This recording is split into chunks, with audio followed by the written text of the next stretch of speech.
older brother in Indonesia. Now, folks, let me tell you this one. Unfortunately, 70% of our air pollution comes from our transportation.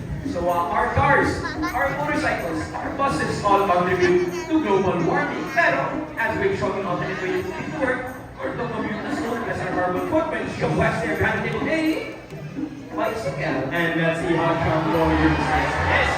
So, boy, sakay, sakay, adjust.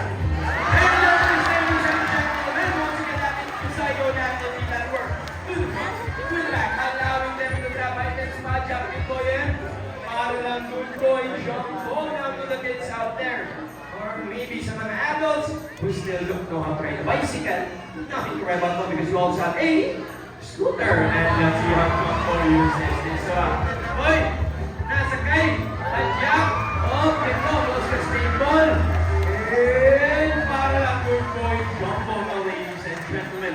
Those are the alternate ways for us to commute to work or to commute to school to lessen our carbon footprints.